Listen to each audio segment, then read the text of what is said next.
전 세계가 얼어붙었습니다. 일본 총리가 국회에서 믿기 어려운 선언을 했기 때문입니다. 독도는 일본 땅이다. 한국은 불법 점거를 중단하라. 이 한마디는 동아시아 질서를 뒤흔드는 도화선이었습니다. 모든 전문가가 한국의 즉각 반발을 예상했죠. 그런데 한국은 조용했습니다.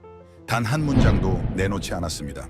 그리고 정확히 72시간 뒤 전 세계를 뒤집는 일이 벌어졌습니다. 다카이치 사나에 총리가 기자회견장에 섰습니다.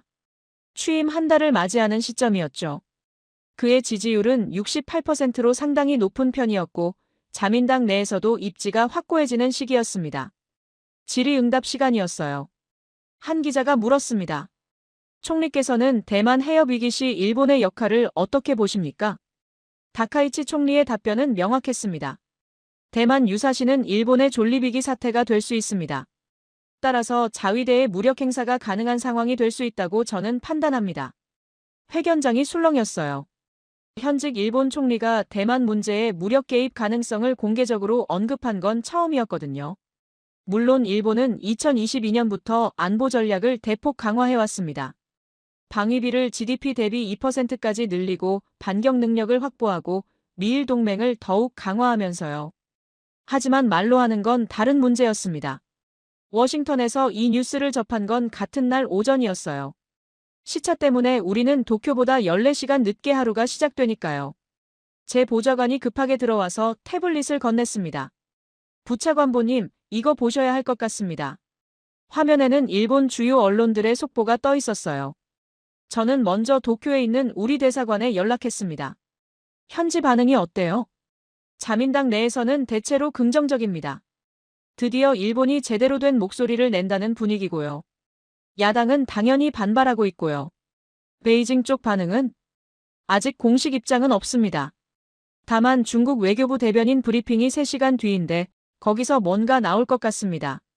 저는 그날 오후 내내 중국 반응을 주시했어요.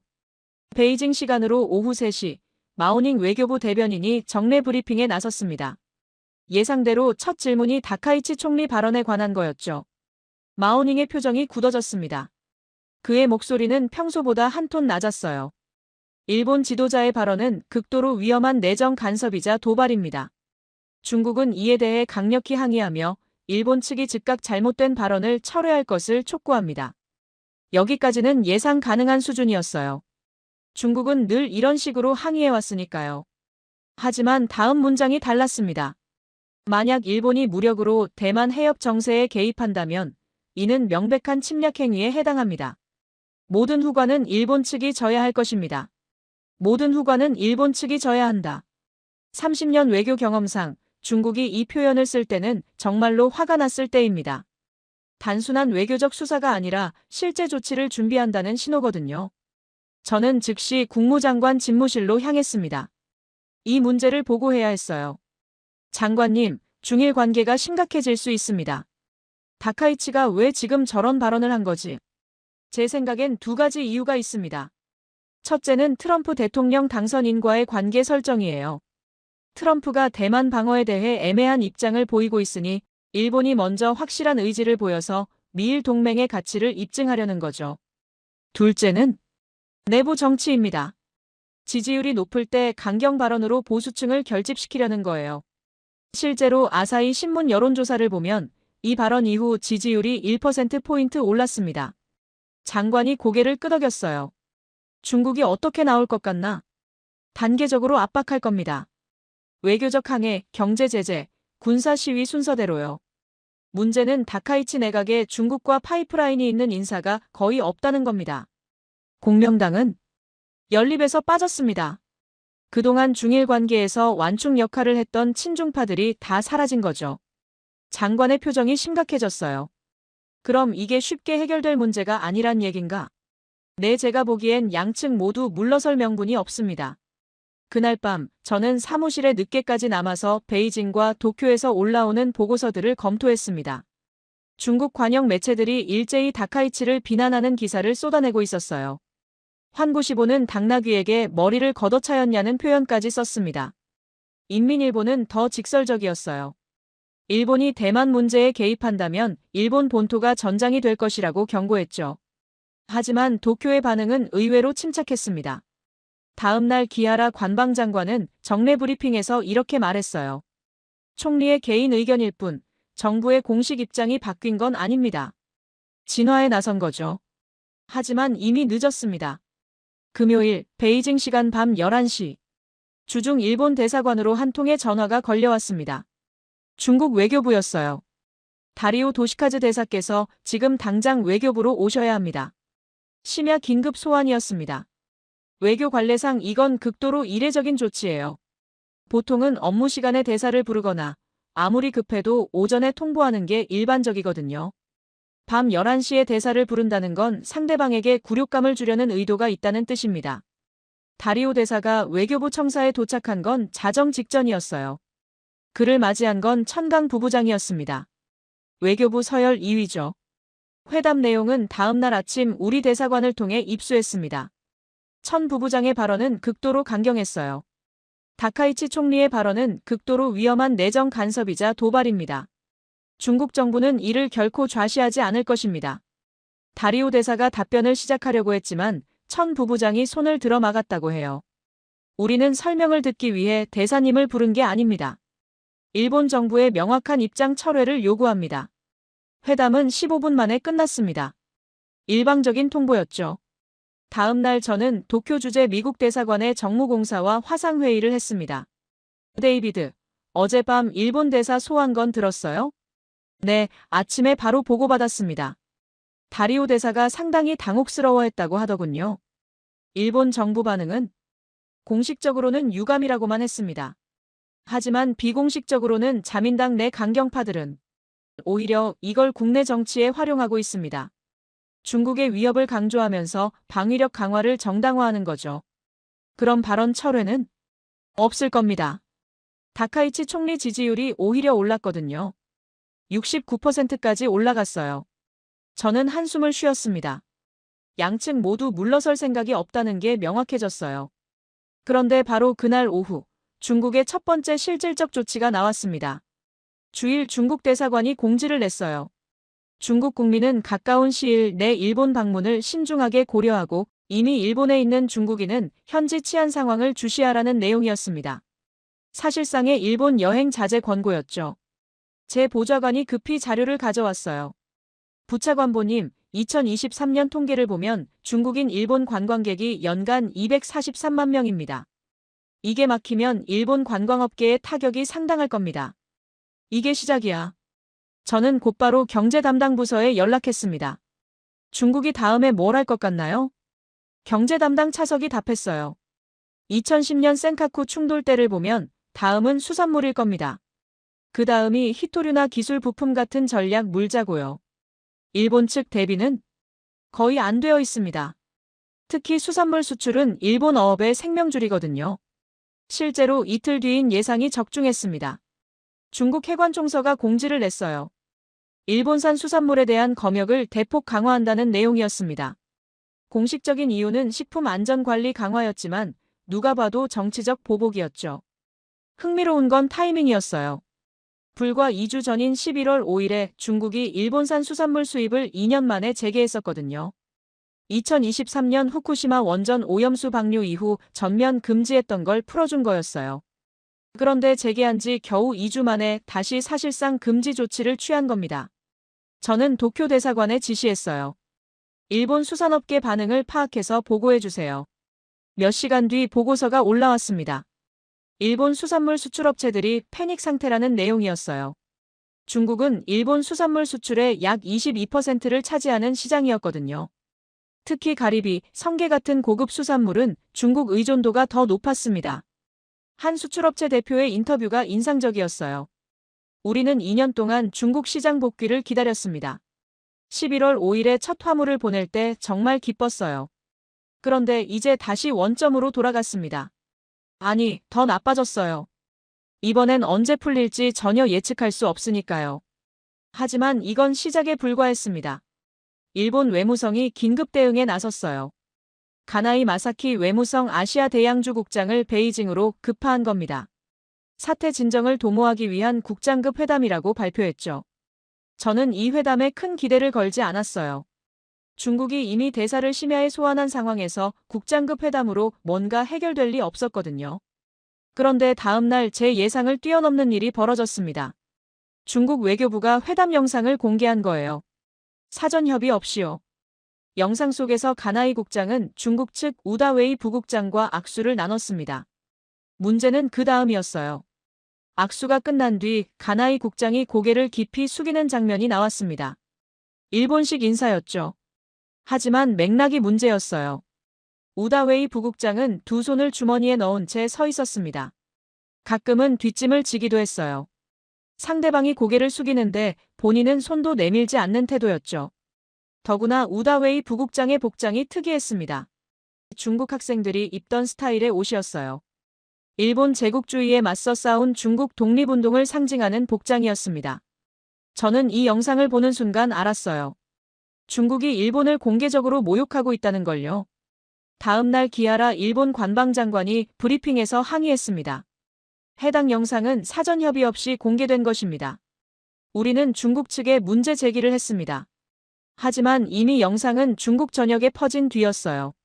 중국 인터넷에서는 일본이 고개를 숙였다며 환호하는 댓글들이 쏟아졌습니다. 저는 그날 저녁 서울에 있는 우리 대사관 정무공사와 통화했어요. 제니퍼, 한국 쪽 반응은 어때요? 흥미롭습니다.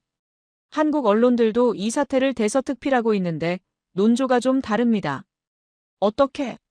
중일 갈등이 격화되면서 한국의 전략적 가치가 높아지고 있다는 분석들이 나오고 있어요. 특히 11월 22일 G20 정상회의에서 한중일 정상회의가 무산될 가능성이 높다는 점을 주목하고 있습니다. 한국 정부 입장은 공식적으로는 중립을 지키고 있지만 비공식적으로는 이 상황을 활용하려는 움직임이 보입니다. 저는 고개를 끄덕였어요. 한국이 영리하게 움직이고 있다는 걸 알 수 있었습니다.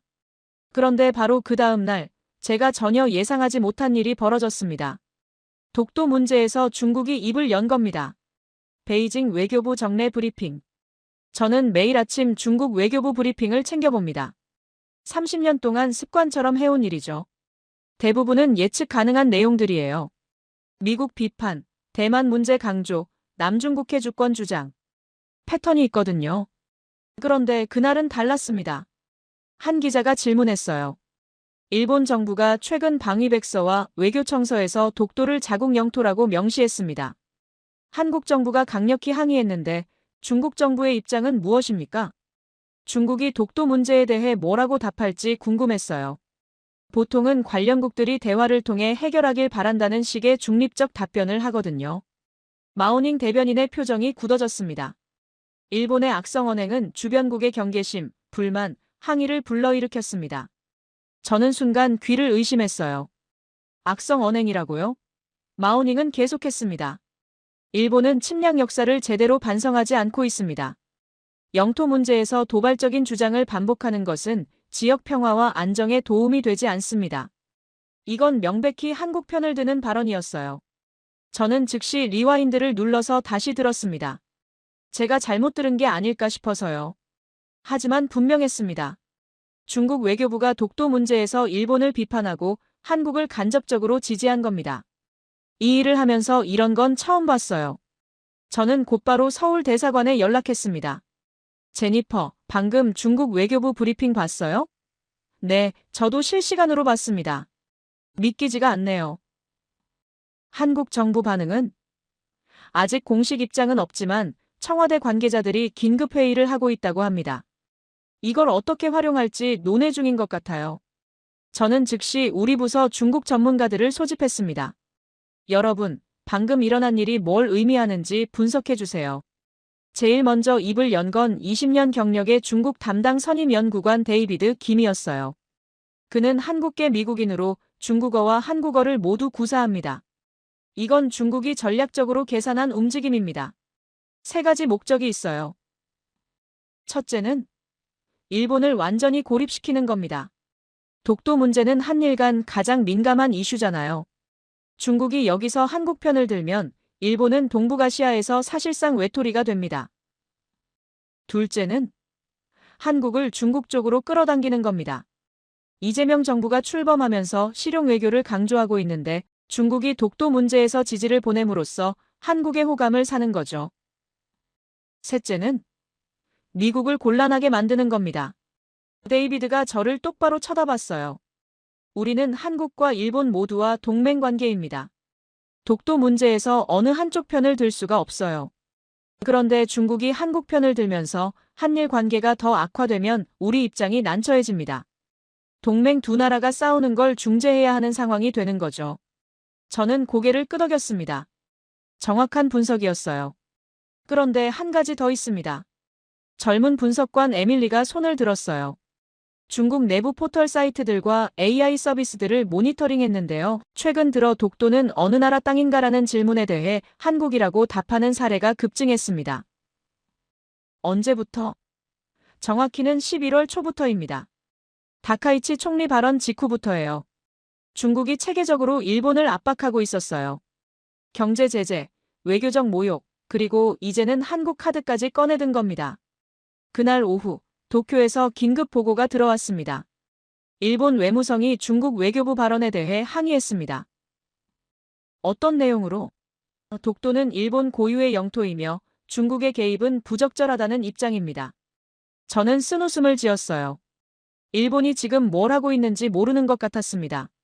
중국과 전면전을 벌이고 있는 상황에서 한국까지 적으로 돌리는 셈이었거든요.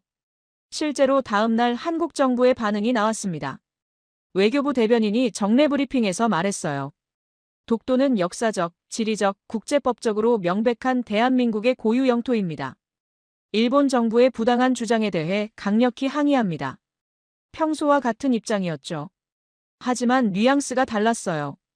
한 기자가 후속 질문을 했습니다. 중국 외교부가 일본의 영토 주장을 악성 언행이라고 비판했는데 한국 정부의 입장은? 대변인이 잠시 망설이다가 답했습니다. 우리는 독도 문제에 대한 국제사회의 올바른 인식을 환영합니다. 조심스러운 표현이었지만 사실상 중국의 입장을 긍정적으로 평가한 거였어요. 저는 그날 밤 국무장관에게 보고서를 올렸습니다. 제목은 중국의 한국 카드 활용과 동북아 외교 구도 재편이었어요. 보고서 결론 부분에 이렇게 썼습니다. 중국은 다카이치 총리의 대만 발언을 계기로 일본을 전방위로 압박하고 있습니다. 특히 독도 문제에서 한국을 지지함으로써 한일 관계를 더욱 악화시키는 동시에 한국을 중국 쪽으로 끌어당기려는 전략을 구사하고 있습니다. 이는 미국의 동맹 네트워크에 균열을 일으킬 수 있는 위험한 상황입니다. 다음 날 아침 장관실에서 전화가 왔어요. 마이클, 보고서 잘 봤네. 한 가지 묻고 싶은 게 있어. 말씀하십시오. 일본이 이 상황을 어떻게 수습할 것 같나? 저는 잠시 생각했습니다. 솔직히 말씀드리면 지금으로선 방법이 없어 보입니다. 왜? 다카이치 총리가 발언을 철회할 수 없습니다. 철회하면 국내 보수층의 반발을 받을 테니까요. 하지만 철회하지 않으면 중국의 압박은 계속될 겁니다. 진퇴양난이군. 네, 그래서 제목에 줄도산이라는 표현을 쓸 수밖에 없는 상황입니다. 전화를 끊고 나서 저는 캘린더를 봤어요. 11월 22일이 이틀 앞으로 다가와 있었습니다. 남아프리카 공화국에서 G20 정상회의가 열리는 날이었죠. 다카이치 총리와 리창 국무원 총리가 만날 수 있는 마지막 기회였습니다. 하지만 저는 이미 알고 있었어요. 그 만남은 이루어지지 않을 거라는 걸요. 저는 국무장관 수행단으로 현지에 와 있었어요. 공항에서 숙소로 이동하는 차 안에서 일본 대표단 관계자에게서 문자가 왔습니다. 중일 정상회담 무산 확정. 예상했던 일이지만 막상 확인하니 씁쓸했어요.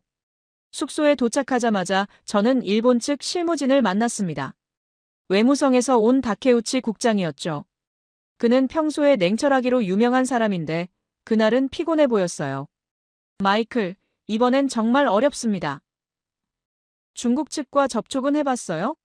시도했습니다. 여러 채널을 통해서요. 하지만 중국 측은 만날 의사가 전혀 없습니다. 리창 총리와 다카이치 총리의 우연한 만남도 다케우치가 고개를 저었어요. 우연한 만남조차 피하려고 합니다. 중국 측이 동선까지 조정하고 있다고 들었어요. 그 정도입니까? 네, 중국 외교부 대변인이 며칠 전 브리핑에서 명확히 말했습니다. 리창 총리와 다카이치 총리의 회담은 예정에도 없고 계획도 없다고요. 한중일 정상회의는요? 당분간 불가능할 겁니다. 연내 개최를 목표로 했었는데. 다케우치가 말을 흐렸어요. 솔직히 내년에도 어려울 것 같습니다.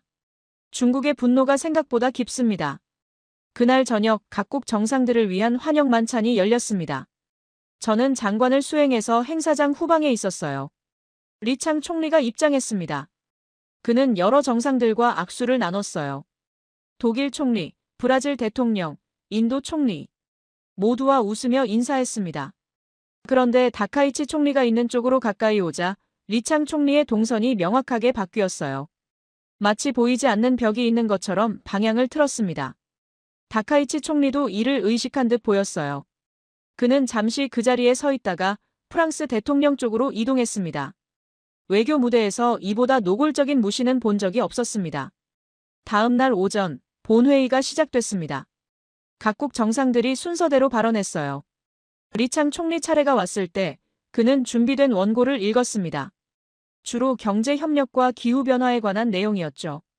그런데 발언 말미에 예정에 없던 멘트를 추가했습니다. 일부 국가가 지역 평화를 위협하는 발언을 하고 있습니다. 이는 국제사회의 공동이익에 반하는 행위입니다. 직접적으로 일본을 지목하지는 않았지만 누구나 알 수 있는 내용이었어요. 다카이치 총리는 무표정한 얼굴로 앉아 있었습니다. 오후 세션에서는 각국 정상들 간의 양자회담이 이어졌어요. 저는 우리 장관의 회담들을 수행하면서 동시에 다른 국가들의 동향도 파악했습니다. 흥미로운 장면을 목격했어요. 한국의 이재명 대통령이 리창 총리와 복도에서 마주쳤습니다. 두 정상은 반갑게 악수를 나눴어요. 짧은 대화였지만 분위기가 좋아 보였습니다. 저는 우리 서울 대사관 직원에게 물었어요. 저 둘이 따로 회담 예정이 있나요? 비공식 회담이 잡혀 있습니다. 오늘 저녁에요. 주제는 경제 협력이 메인이지만 북한 문제와 영내 정세도 다룰 예정입니다. 저는 고개를 끄덕였습니다. 한국이 이 상황을 잘 활용하고 있다는 생각이 들었어요. 그날 밤 저는 객실로 돌아와서 하루 동안 수집한 정보들을 정리했습니다. 첫째, 중일 정상회담은 완전히 무산됐습니다. 우연한 만남조차 차단됐죠. 둘째, 한중일 정상회의는 연내는 물론 내년에도 어려울 전망이었습니다. 셋째, 중국은 일본을 공개적으로 무시하면서도 한국과는 적극적으로 관계를 강화하고 있었습니다. 넷째, 일본은 이 상황에서 사실상 아무것도 할 수 없는 상태였습니다. 다음 날 회의 마지막 날, 공동성명 채택 과정에서 또 한 번의 충돌이 있었습니다. 중국이 제안한 문구 중에 영내 평화와 안정을 위협하는 일방적 군사행동에 반대한다는 내용이 있었어요. 명백히 일본을 겨냥한 표현이었습니다. 일본 측이 강력히 반발했죠. 하지만 중국은 물러서지 않았습니다. 결국 의장국인 남아공이 중재에 나서서 문구를 수정했어요. 영내 모든 당사국이 대화와 협력을 통해 평화를 유지해야 한다는 애매한 표현으로 바뀌었습니다. 하지만 과정 자체가 일본에게는 굴욕이었어요. 회의가 끝나고 공항으로 가는 길에 저는 다케우치 국장과 다시 만났습니다. 마이클, 솔직히 물어봅시다. 미국은 우리를 도와줄 수 있습니까? 저는 잠시 망설였어요. 그에게 솔직하게 말해야 할지 고민됐습니다. 다케우치 씨, 이건 제 개인적 의견입니다. 듣고 싶습니다. 우리는 일본의 동맹국입니다. 하지만 이번 사안은 일본이 스스로 만든 문제입니다. 다카이치 총리가 중국의 핵심 이익을 건드렸어요. 우리가 개입하면 미중 관계까지 악화될 수 있습니다. 다케우치의 표정이 굳어졌습니다. 그럼 일본은 혼자서 이 상황을 해결해야 한다는 말씀입니까? 해결책은 간단합니다. 다카이치 총리가 발언을 철회하거나 적어도 표현을 완화하면 됩니다. 그건 정치적으로 불가능합니다. 그럼 중국의 압박을 견뎌야죠. 다케우치가 긴 한숨을 쉬었어요. 1972년 수교 이후 53년간 중일 관계가 이렇게까지 나빠진 적은 없었습니다. 저도 압니다. 최악은 이게 시작일 뿐이라는 겁니다. 중국이 다음에 뭘 할지 모릅니다. 저는 대답하지 않았습니다. 사실 저도 같은 생각이었거든요. 비행기 안에서 저는 보고서를 작성했습니다. 제목은 G20에서 드러난 일본의 고립과 향후 전망이었어요. 보고서 마지막 부분에 이렇게 썼습니다. 일본은 현재 진퇴양난의 상황에 처해 있습니다. 발언을 철회하면 국내 정치적 타격을 받고 철회하지 않으면 중국의 압박이 계속됩니다. 더 큰 문제는 일본 내에 중국과의 파이프라인이 거의 없다는 점입니다. 연립 파트너였던 공명당이 빠지면서 친중파의 중재 역할도 사라졌습니다. 반면 한국은 이 상황을 전략적으로 활용하고 있습니다. 중국과의 관계를 강화하면서도 미국과의 동맹은 유지하는 균형 외교를 펼치고 있습니다. 특히 한국 정부가 최근 동북아 3국 표기를 한중일로 통일한 것은 상징적 의미가 있습니다.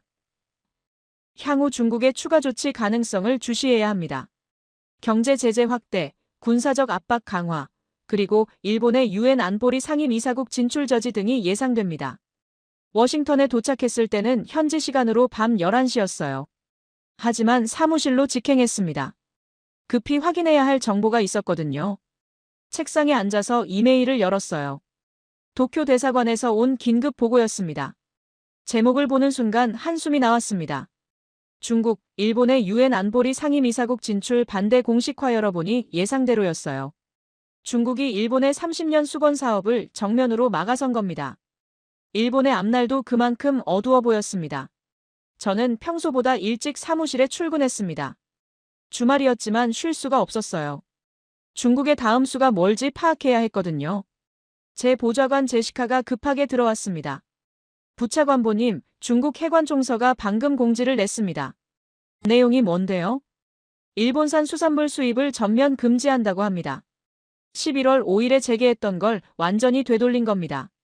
저는 컴퓨터를 켜서 중국 해관총서 웹사이트를 확인했어요. 공지문이 떠 있었습니다. 식품 안전관리 강화를 위해 일본산 수산물에 대한 수입을 잠정 중단한다. 표면적 이유는 식품 안전이었지만 타이밍이 모든 걸 말해줬죠. 저는 즉시 우리 농무부 산하수산 담당 부서에 연락했습니다. 팀, 이번 조치가 일본 어업에 어느 정도 타격을 줄 것 같나요? 전화기 너머로 키보드 두드리는 소리가 들렸어요. 2023년 기준으로 일본의 수산물 수출액은 약 3,873억 엔입니다. 그중 중국 수출이 22.4%를 차지하니까 대략 867억 엔, 미화로 약 5억 8천만 달러 규모입니다. 품목별로는 가리비가 가장 큽니다. 홋카이도산 가리비는 거의 80%가 중국으로 갑니다. 그 다음이 성게, 참치 전부 고급 수산물이에요. 문제는 이게 일본 어촌 경제의 생명줄이라는 겁니다.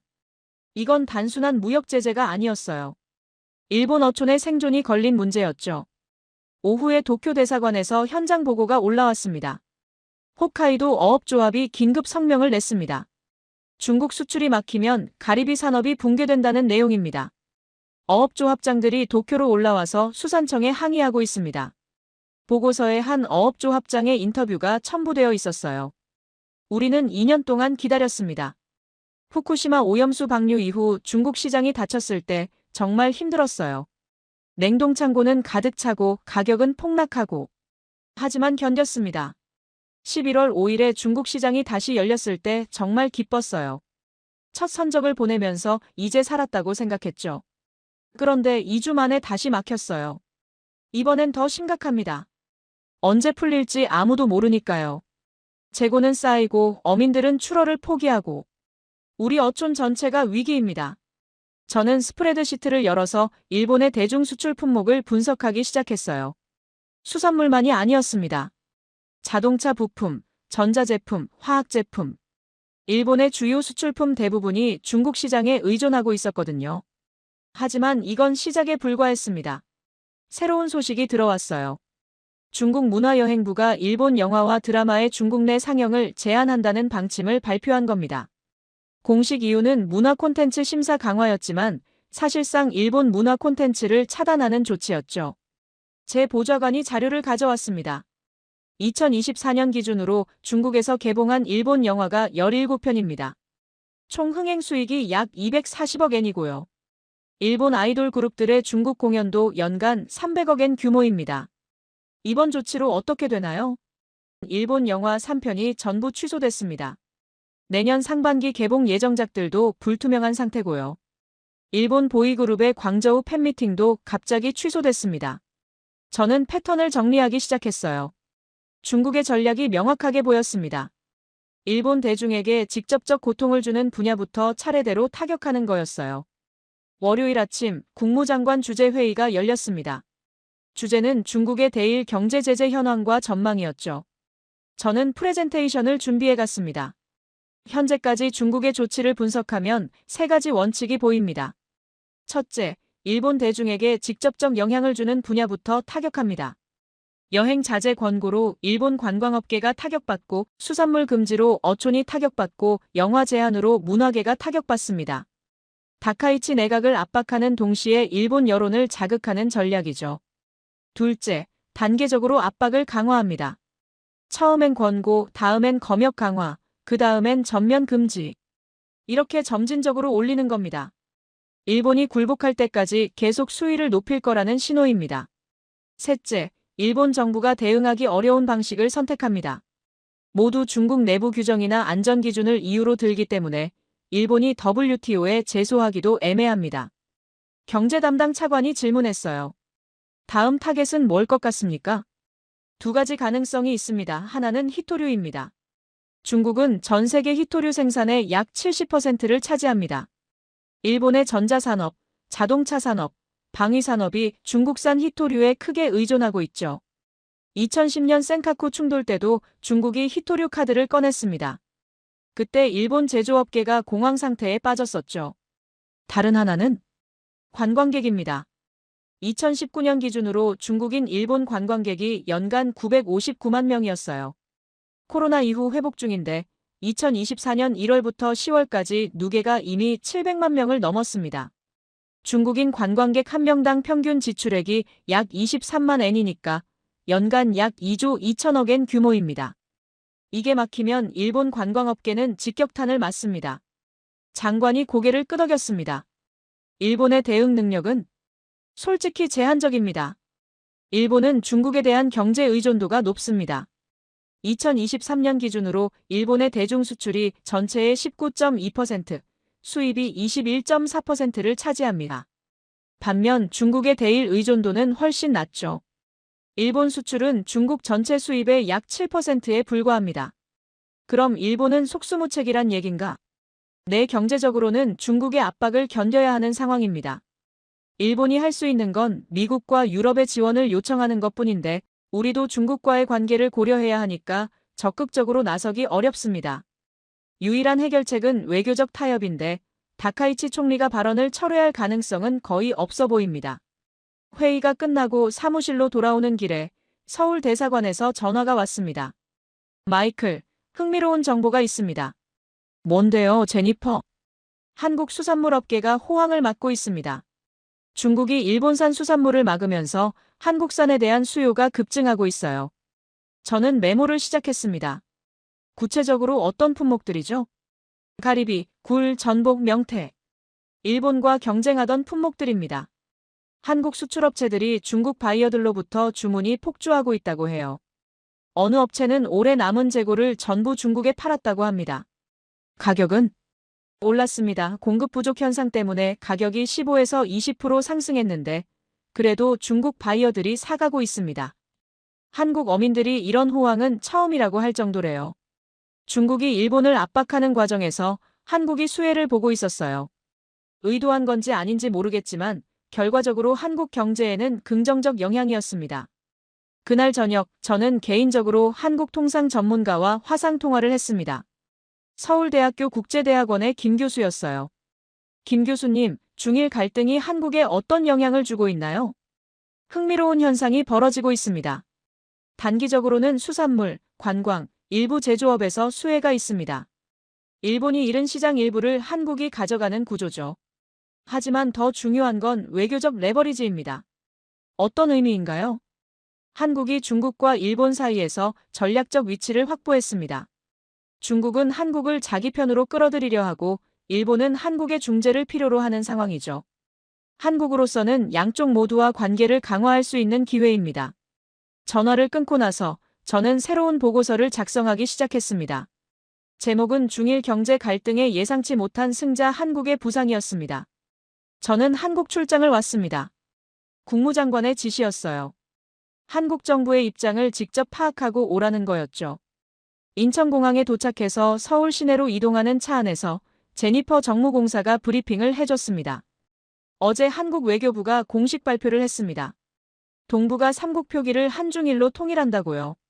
전임 정부 때는 혼용했습니다. 한일중과 한중일을 상황에 따라 바꿔가며 썼죠. 그러다 보니 어느 나라를 더 중시하냐는 논란이 계속 있었어요. 보수 진영에서는 한일중을 선호했고 진보 진영에서는 한중일을 선호했죠. 이번 결정의 배경은 공식적으로는 불필요한 논란을 없애기 위해서라고 합니다. 하지만 실제로는 중국을 배려한 조치로 보입니다. 중국 입장에서는 중자가 일본보다 앞에 오는 게 중요하거든요. 한자 문화권에서 순서는 서열을 의미하니까요. 중국 외교부가 이 결정을 환영한다는 논평을 냈습니다. 일본 반응은 공식적으로는 아무 말 없습니다. 하지만 비공식적으로는 불편해하는 분위기죠. 한 일본 외교관은 한국이 중국 쪽으로 기운다고 우려를 표명했어요. 저는 고개를 끄덕였습니다. 한국이 미묘하지만 명확한 신호를 보낸 거였어요. 오후에 한국 외교부 고위 관계자와 면담이 잡혀 있었습니다. 장소는 외교부 별관의 한 회의실이었어요. 김 차관이 저를 맞아줬습니다. 클린턴 행정부 시절 주미 한국 대사관에서 근무했을 때 제가 몇 번 만난 적이 있었습니다. 핸더슨 부차관보님, 멀리서 오셨습니다. 김 차관님, 최근 한국 정부의 움직임이 워싱턴에서도 화제입니다. 김 차관이 미소를 지었어요. 한중일 표기 말씀이시죠? 네, 솔직히 말씀드리면 우리는 한국이 어느 방향으로 가는지 궁금합니다. 김 차관이 차를 한 모금 마셨습니다. 핸더슨 부차관보님도 아시다시피 한국의 지정학적 위치는 독특합니다. 우리는 미국의 동맹국이면서 동시에 중국의 최대 교역국입니다. 일본과는 역사 문제가 있지만 경제안보 협력이 필요하고요. 균형 외교를 말씀하시는 건가요? 균형이라기보다는 실용이라고 부르고 싶습니다. 김 차관이 몸을 앞으로 기울였어요. 지금 중일이 충돌하고 있습니다. 1972년 수교 이후 최악이라고 하죠. 이 상황에서 한국이 어느 한쪽 편을 들면 어떻게 될까요? 한쪽과의 관계가 나빠지겠죠. 맞습니다. 그래서 우리는 원칙을 지키면서도 양쪽 모두와 관계를 유지하려고 합니다. 독도는 우리 땅이니까 중국이 지지해주면 환영하지만 그렇다고 우리가 중일 갈등에서 중국 편을 드는 건 아닙니다. 독도 문제에서 중국이 한국을 지지했는데요. 김 차관의 표정이 미묘하게 변했습니다. 우리가 요청한 건 아닙니다. 중국이 자체 판단으로 한 일이죠. 하지만 우리로서는 나쁠 게 없습니다. 독도는 명백히 우리 영토니까 누가 지지하든 환영합니다. 일본은 어떻게 생각할까요? 일본이 독도를 자기네 땅이라고 오기는 한 우리는 국제사회의 어떤 지지도 환영합니다. 설령 그게 중국이라 해도요. 이건 원칙의 문제입니다. 한국의 입장이 명확했어요. 한중일 표기는 중국에 대한 메시지인가요? 김 차관이 잠시 생각하다가 답했습니다. 여러 의미가 있습니다. 중국에 대한 배려도 있고 국내 소모적 논란 종식도 있고. 하지만 가장 중요한 건 이겁니다. 우리는 지금 변화하는 동북아 질서에 적응하고 있습니다. 중국이 강해지고 미국이 인도태평양에 집중하고 일본이 보통국가화를 추진하는 상황에서 한국은 살아남아야 합니다. 아니, 살아남는 것을 넘어서 번영해야 합니다. 살아남기 위해서는 모두와 친해야 합니다. 미국과는 동맹을 유지하고 중국과는 경제를 키우고 일본과는 필요한 협력을 하고. 그게 우리가 살 길입니다. 과거 정부들이 어느 한쪽에 올인하다가 실패한 사례를 우리는 봤습니다. 면담이 끝나고 나오는 길에 저는 제니퍼에게 물었습니다. 한국 국민들 반응은 어때요? 흥미롭습니다. 여론조사를 보면 한중일 표기 통일에 대해 63%가 찬성합니다. 불필요한 논란이 사라져서 좋다는 반응이 대부분이죠. 특히 젊은 층에서 지지율이 높습니다. 일본에 대한 감정은 복잡합니다. 독도 문제와 역사 문제에서는 여전히 강경하지만 일본 대중문화는 좋아하고 일본 여행도 많이 가고 애증의 관계라고 할까요? 하지만 확실한 건 한국 국민들이 실용적으로 변했다는 겁니다. 다음 날 저는 청와대에서 열린 비공식 간담회에 참석했습니다. 한미 양국 외교안보 전문가들이 모인 자리였어요. 한국 측 국가안보실 차장이 발표를 했습니다. 현재 동북아 정세를 보면 세 가지 변수가 있습니다. 중일 갈등, 북한 핵 문제, 그리고 미국의 대중 전략입니다. 한국은 이 세 변수 모두에 관련되어 있습니다. 중일 갈등에서는 중립을 지키면서도 실익을 챙기고 북핵 문제에서는 미국과 협력하고 대중 전략에서는 과도하게 편승하지 않는. 이게 우리 전략의 핵심입니다. 질의응답 시간에 제가 손을 들었어요. 중국이 독도 문제에서 한국을 지지한 건 한국을 자기 편으로 만들려는 시도 아닌가요? 한국이 이용당하는 건 아닙니까? 국가안보실 차장이 고개를 끄덕였습니다. 물론 그런 의도가 있을 겁니다. 중국은 한일 관계를 악화시켜서 미국의 동맹 네트워크에 균열을 일으키려 하죠. 하지만 우리는 독도 지지와 전반적인 한중 관계를 분리해서 봅니다. 독도는 우리 영토니까 누가 지지하든 환영하지만 그렇다고 우리가 중국 편에 서는 건 아닙니다. 그럼 미국은요? 미국 입장에서는 한국이 중국 쪽으로 기우는 것처럼 보일 수 있는데요. 차장이 잠시 저를 쳐다봤습니다. 핸더슨 부차관보님, 솔직히 말씀드리겠습니다. 한국은 미국의 동맹국입니다. 그건 변하지 않습니다. 한미동맹은 70년 역사를 가진 혈맹이에요. 하지만 우리가 미국 동맹국이라고 해서 중국과의 관계를 포기할 수는 없습니다. 중국은 우리 최대 교역국입니다. 2024년 기준으로 한중 교역액이 약 2,400억 달러입니다. 한국 전체 교역의 약 21%입니다. 이걸 무시하고 외교를 할 수 없어요. 미국도 중국과 연간 7,500억 달러를 교역하지 않습니까? 저는 고개를 끄덕였습니다. 한국의 딜레마가 이해됐어요. 안보는 미국, 경제는 중국. 이 균형을 유지하는 게 한국 외교의 핵심이었습니다. 간담회가 끝나고 저는 한국 측 참석자 몇 명과 비공식 대화를 나눴습니다. 한 교수가 흥미로운 분석을 해줬어요. 지금 중일이 싸우는 상황은 한국에게 일생일대의 기회입니다.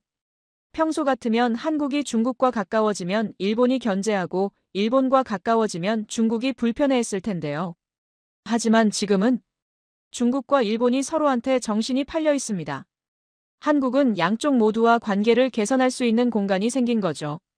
중국하고는 경제 협력을 강화하고 일본하고는 안보 협력을 유지하고 누구한테도 전적으로 기대지 않으면서 양쪽 모두에게 필요한 파트너가 되는 겁니다. 저녁에 호텔로 돌아와서 저는 하루 동안 수집한 정보를 정리했습니다. 한국의 전략이 명확하게 보였어요. 첫째, 원칙은 지킨다. 독도는 한국 땅이고 이건 협상 대상이 아니다. 둘째, 실리는 챙긴다. 중국이 지지해주면 환영하고 경제 협력도 강화한다. 셋째, 균형은 유지한다. 미국 동맹은 흔들리지 않고 일본과도 필요한 협력은 한다. 넷째, 상징을 활용한다. 한중일 표기로 중국에 우호적 신호를 보낸다. 저는 보고서를 작성하기 시작했습니다. 한국은 현재 동북아에서 가장 영리하게 움직이고 있는 국가입니다. 중일 갈등이라는 위기 상황을 오히려 기회로 활용하고 있죠. 한중일 표기 통일은 작은 조치처럼 보이지만 외교적으로는 큰 의미가 있습니다. 중국에게는 우리가 당신을 존중한다는 메시지를, 일본에게는 독도 문제에서 더 신중하라는 경고를, 미국에게는 우리도 선택권이 있다는 신호를 동시에 보낸 겁니다. 더 중요한 건 한국 국민들의 지지입니다. 63%가 이 결정을 지지한다는 건 한국 사회가 실용 외교에 대한 컨센서스를 갖고 있다는 뜻입니다. 과거처럼 이념이나 감정이 아니라 국익을 기준으로 판단하는 성숙함을 보여주고 있습니다. 다음 날 아침, 워싱턴으로 돌아가는 비행기를 타기 전에 제니퍼와 조찬 미팅을 했습니다. 제니퍼, 한국이 지금 하고 있는 게 위험하지 않나요? 어떤 의미에서요? 양다리를 걸치는 건 언젠가 실패할 수 있잖아요. 미중이 본격적으로 충돌하면 한국도 결국 선택해야 할 텐데요. 그 질문을 어제 한국 외교부 관계자한테 했어요. 뭐래요? 이렇게 답하더군요. 그때 가서 선택하면 되죠. 지금은 선택할 시점이 아닙니다. 그리고 우리가 너무 일찍 선택하면 레버리지를 잃습니다. 한국은 작은 나라지만 지정학적으로 중요한 위치에 있어요. 그게 우리의 힘입니다. 정말 영리하네요. 한국 외교가 성숙해진 겁니다. 과거에는 감정적으로 대응했다면 이제는 전략적으로 계산하고 있어요. 30년 전만 해도 상상하기 어려운 모습입니다. 비행기 안에서 저는 창밖을 바라봤습니다. 서울이 점점 작아지고 있었어요. 30년 외교 경력 동안 저는 한국을 여러 번 봤습니다. 때로는 혼란스러웠고, 때로는 감정적이었고, 때로는 불안정했죠. 하지만 지금 한국은 달랐습니다. 냉정하고 계산적이고 전략적이었어요. 중일이 서로 싸우는 동안 한국은 조용히 자기 길을 가고 있었습니다. 그리고 그 길은 성공적으로 보였습니다. 서울에서 돌아온 지 이틀째 되는 날, 제 사무실로 긴급 보고가 들어왔습니다. 인도태평양 사령부에서 온 군사정보였어요. 부차관보님, 센카쿠 열도 주변 해역에서 중국 해경 활동이 급증하고 있습니다. 저는 즉시 스크린을 켰습니다. 센카쿠 열도 주변에 중국 해경 선박들이 밀집해 있었습니다. 몇 척입니까? 현재 12척이 확인됩니다. 평소에는 3, 4척 정도인데 이번 주 들어서 갑자기 늘어났습니다. 더 문제는 이 중 6척이 1만 톤급 이상의 대형 해경함정이라는 겁니다. 저는 데이터를 확인했어요. 중국 해경은 세계 최대 규모입니다. 특히 최근 몇 년간 대형 함정을 대거 건조하면서 사실상 해군에 준하는 전력을 갖추고 있었죠. 일본 측 대응은 해상보안청 순시선 8척을 배치했습니다. 하지만 중국 함정들이 더 크고 많습니다. 일본 측이 상당히 부담스러워하고 있습니다. 저는 즉시 도쿄 대사관에 연락했습니다. 현지 상황이 어떻습니까? 긴장이 높아지고 있습니다. 어제 중국 해경 함정이 일본 영해 침범을 시도했고 일본 순시선이 저지했습니다. 물리적 충돌은 없었지만 양측이 상당히 근접한 거리에서 대치했습니다. 일본 정부 반응은 방위성과 해상보안청이 비상체제로 전환했습니다. 기시다 방위상이 긴급 기자회견을 열어서 센카쿠는 일본 고유의 영토라고 강조했죠. 하지만 솔직히 상황이 불리합니다. 저는 한숨을 쉬었습니다. 경제 제재에 이어 이제 군사적 압박까지 시작된 거였어요. 그날 오후 더 심각한 정보가 들어왔습니다. 중국 해군의 항공모함 푸제노가 대만 동부 해역에서 실탄 사격 훈련을 실시한다는 거였어요. 푸제노는 2주 전에 취역한 중국의 최신의 항공모함입니다. 8만 톤급의 전자기 사출기를 탑재한 중국 최초의 3세대 항공모함이죠.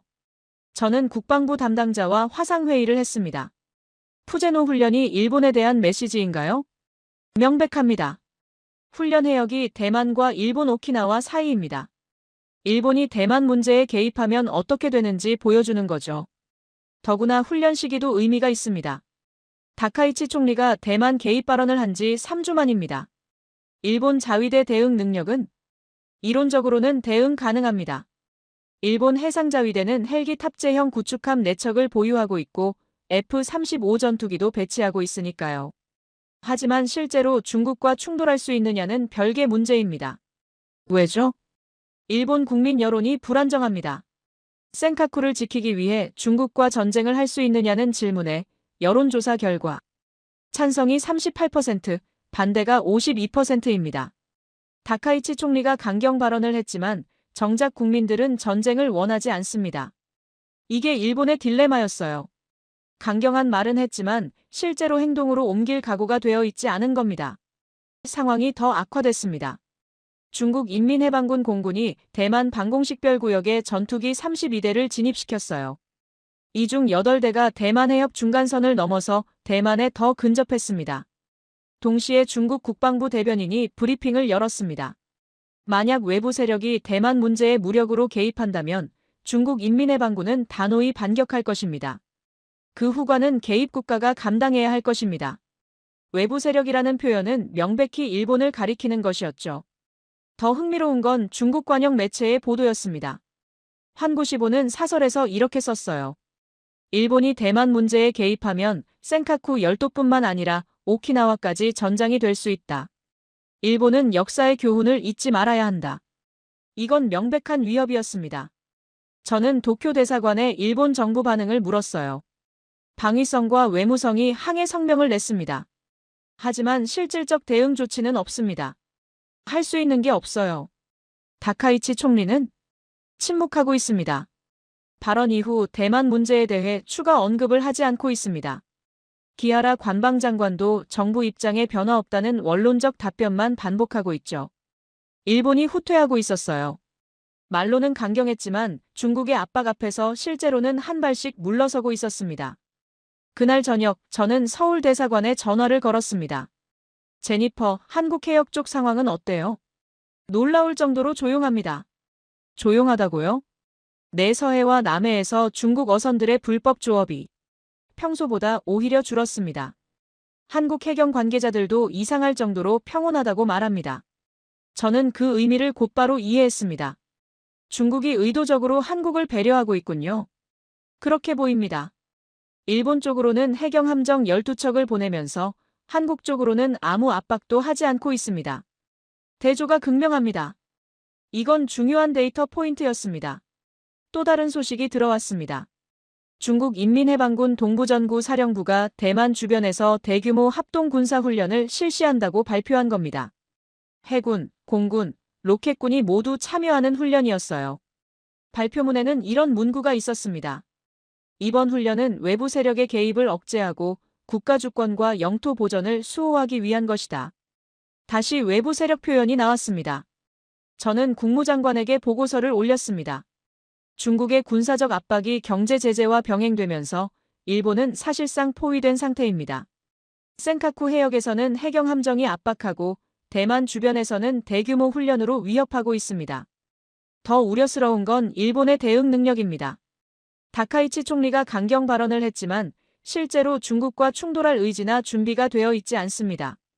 국민 여론도 전쟁을 지지하지 않고요. 반면 한국은 이 상황에서 완전히 자유롭습니다. 중국이 한국 해역에서는 아무 도발도 하지 않고 있습니다. 이는 중국이 한국을 전략적 파트너로 인식하고 있다는 증거입니다. 그날 밤 저는 개인적으로 일본 방위성 출신 전문가와 통화했습니다. 도쿄에 있는 싱크탱크 연구원이었어요. 다나카 씨, 솔직히 물어봅시다. 일본이 센카쿠를 지킬 수 있습니까? 마이클, 군사적으로는 가능합니다. 하지만 정치적으로는 국민들이 준비되어 있지 않습니다. 센카쿠는 무인도입니다. 거기에 사는 일본인이 한 명도 없어요. 그런 섬을 지키기 위해 중국과 전쟁을 하자고 하면 국민들이 동의할까요? 다카이치 총리는 왜 그런 발언을 한 겁니까? 국내 정치용입니다. 보수층에게 어필하기 위해서요. 하지만 중국이 이렇게 강하게 반응할 줄은 몰랐을 겁니다. 그럼 일본은 어떻게 해야 합니까? 타협해야죠. 하지만 다카이치 총리가 발언을 철회하면 국내 정치적으로 타격받습니다. 그렇다고 계속 버티면 중국의 압박은 더 강해질 겁니다. 진퇴양난입니다. 전화를 끊고 나서 저는 한국 상황과 비교했습니다. 일본은 센카쿠 해역에서 중국 해경 12척과 대치하고 있었어요. 매일 긴장이 높아지고 있었죠. 반면 한국 해역은 평온했습니다. 중국 어선들의 불법 조업도 줄었고 중국 해경의 도발도 없었어요. 일본은 대만 주변에서 중국의 대규모 군사훈련을 바라보며 불안에 떨고 있었습니다. 반면 한국은 자체 훈련을 평소대로 진행했고 중국은 아무 말도 하지 않았어요. 대조가 극명했습니다. 저는 새로운 보고서를 작성했습니다. 제목은 군사적 압박의 선택성 중국의 차별적 접근이었습니다. 중국은 일본에 대해서는 전방위 군사 압박을 가하면서도 한국에 대해서는 최대한 자제하고 있습니다. 이는 단순히 일본을 징벌하는 것을 넘어서 한국을 자기 편으로 만들려는 전략적 계산입니다. 한국 입장에서는 이 상황이 편안할 겁니다. 중국과의 군사적 긴장 없이 경제 협력을 강화할 수 있으니까요. 미국으로서는 우려스러운 상황이지만 한국을 비난할 수는 없습니다. 한국은 아무 잘못도 하지 않았으니까요. 월요일 아침 제가 출근하자마자 긴급 뉴스가 떠올랐습니다. 일본 자위대 통합막료 간부가 성명을 냈어요. 센카쿠 열도 주변 해역에서 중국 해경 및 해군 함정의 활동이 계속되고 있습니다. 우리는 감시를 강화하고 있으며 일본의 주권을 단호히 수호할 것입니다. 말은 강경했지만 실제 행동은 없었습니다. 저는 그날 오후 국무장관 집무실에 불려갔습니다. 마이클, 일본이 정말 위험한 상황인가? 네, 장관님. 53년 만에 최악이라는 표현이 과장이 아닙니다. 우리가 개입해야 할까? 저는 잠시 고민했습니다. 개입하면 미중 관계가 악화됩니다. 하지만 개입하지 않으면 일본이 중국에 굴복하는 모습을 보게 될 겁니다. 딜레마입니다. 장관이 창밖을 바라봤습니다. 한국은 잘하고 있군. 네, 한국이 이번 위기에서 가장 영리하게 대응하고 있습니다. 저는 그동안 수집한 모든 데이터를 종합해서 최종 보고서를 작성하고 있었어요. 제목은 일본의 줄도산 중일 갈등의 전개와 한국의 부상이었습니다. 먼저 숫자부터 정리했습니다. 경제 피해. 일본산 수산물 수출 손실 연간 약 867억 엔. 중국인 관광객 감소 예상 700만 명, 200만 명 이하 연간 약 1조 5천억 엔 손실. 영화문화 콘텐츠 수출 손실 연간 약 540억 엔. 총 경제적 피해 예상 연간 약 3조 엔 이상 200억 달러 이상. 외교적 고립. G20에서 중일 정상회담 무산. 한중일 정상회의 연내 개최 불가능. 일본의 유엔 안보리 상임이사국 진출 중국의 반대로 무산. 주요 국제 무대에서 일본의 영향력 약화. 군사적 압박. 센카쿠 해역 중국 해경 함정 3-4척에서 12척 3배 증가. 중국 전투기의 일본 방공식별구역 진입 전월 대비 85% 증가. 여론 변화. 숫자가 모든 걸 말해줬습니다. 일본은 한 달 만에 경제적으로 막대한 손실을 입었고 외교적으로 고립됐고 군사적으로 압박받고 국내 여론마저 악화됐습니다. 반면 한국의 상황은 어땠을까요? 저는 서울 대사관에서 받은 자료를 펼쳤습니다. 한국의 경제적 수혜. 대중수산물 수출 증가 전월 대비 24% 상승. 중국인 한국 관광객 전년 대비 18% 증가 일본 대신 한국 선택. 한중 교역액 11월 기준 전월 대비 7% 증가. 한국의 외교적 성과. 한중일 표기 통일로 중국과 관계 개선. 독도 문제에서 중국의 지지 확보. 미국 동맹 유지하면서 중국과도 협력 강화. 중일 갈등 속에서 중재자 역할 가능성 확보. 대조가 극명했습니다. 저는 보고서에 이렇게 썼습니다. 지난 한 달간 동북아시아에서 가장 큰 패자는 일본이고 가장 큰 승자는 한국입니다. 일본은 다카이치 총리의 한 번의 발언으로 인해 중국과의 전면적 충돌에 빠졌습니다. 1972년 중일 수교 이후 53년 만에 최악의 관계입니다. 경제적 손실은 연간 200억 달러 이상으로 추산되고 외교적으로는 고립됐으며 군사적으로는 센카쿠에서 매일 압박받고 있습니다. 더 심각한 건 출구 전략이 없다는 점입니다. 다카이치 총리가 발언을 철회하면 국내 정치적으로 타격받고 철회하지 않으면 중국의 압박은 계속됩니다. 게다가 일본 내각에는 중국과 파이프라인이 있는 인사가 거의 없습니다. 공명당이 연립에서 빠지면서 친중파의 중재 역할도 사라졌죠. 반면 한국은 이 위기를 기회로 만들었습니다. 한국은 3가지 측면에서 승리했습니다. 첫째, 경제적으로 실익을 챙겼습니다.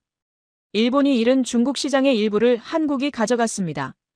수산물, 관광, 일부 제조업에서 한국 기업들이 수혜를 봤죠. 둘째, 외교적으로 레버리지를 확보했습니다. 한중일 표기 통일이라는 상징적 조치로 중국의 호감을 샀고 독도 문제에서는 중국의 지지까지 얻었습니다. 동시에 미국과의 동맹은 흔들리지 않았습니다. 완벽한 균형 외교입니다. 셋째, 안보적으로 평온을 유지했습니다. 중국이 일본에는 12척의 해경 함정을 보내면서도 한국 해역에서는 오히려 도발을 줄였습니다. 한국은 군사적 긴장 없이 자체 방어 태세를 유지할 수 있었습니다. 저는 계속 타이핑했습니다. 한국의 성공 비결은 무엇일까요? 3가지입니다. 첫째, 원칙을 지켰습니다. 독도는 한국 땅이라는 원칙, 미국 동맹을 유지한다는 원칙을 절대 흔들지 않았습니다. 둘째, 실리를 챙겼습니다. 중국이 지지해주면 환영하고 경제 협력 기회가 있으면 잡았습니다. 감정이 아니라 이익으로 판단했죠. 셋째, 타이밍을 잘 잡았습니다. 중일이 싸우는 동안 양쪽 모두와 관계를 강화했습니다. 누구의 편도 들지 않으면서 양쪽 모두에게 필요한 파트너가 됐습니다. 그날 오후, 저는 국무장관에게 보고서를 제출했습니다. 장관이 보고서를 읽더니 고개를 들었어요. 마이클, 한국이 너무 영리한 거 아닌가? 우리 동맹국이 맞나? 저는 웃었습니다. 장관님, 한국은 우리 동맹국이 맞습니다. 하지만 한국도 살아야 합니다. 중국이 최대 교역국인 상황에서 한국에게 중국과의 관계를 포기하라고 할 수는 없죠. 그럼 우리는 어떻게 해야 하나? 한국의 선택을 존중해야 합니다. 한국이 중국 쪽으로 완전히 넘어가지 않도록 주의하되 한국의 실용 외교를 인정해야 합니다. 억지로 선택을 강요하면 오히려 역효과입니다.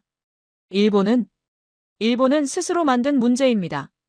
우리가 과도하게 개입하면 미중 관계만 악화됩니다. 일본이 중국과 타협하도록 뒤에서 압력을 넣는 게 최선입니다. 장관이 고개를 끄덕였습니다. 한국에서 배울 점이 있군. 네. 한국은 작은 나라지만 지정학적 위치를 최대한 활용하고 있습니다. 외교는 힘만이 아니라 지혜도 필요하다는 걸 보여주고 있죠. 향후 동북아 질서에서 한국의 역할이 더 커질 것입니다. 중국도 일본도 미국도 한국을 무시할 수 없습니다. 한국은 누구의 속국도 아니고 누구의 하수인도 아닙니다. 한국은 독립적으로 판단하고 행동하는 주권국가입니다. 일본이 배워야 할 교훈은 명확합니다. 외교는 힘이 아니라 지혜입니다. 강경한 말 한마디가 국가를 위기에 빠뜨릴 수 있습니다. 반면 신중한 균형이 국가를 번영으로 이끌 수 있습니다. 1972년 중일 수교 이후 53년 만에 최악의 관계. 이 숫자가 의미하는 건 단순히 시간이 아닙니다. 한 세대가 쌓아올린 신뢰가 한 달 만에 무너졌다는 것입니다. 일본의 줄도사는 이미 시작됐습니다. 국제 정세는 혼자 보기엔 어렵습니다. 좋아요, 구독 그리고 여러분의 솔직한 의견을 댓글로 남겨주시면 답글 남기겠습니다.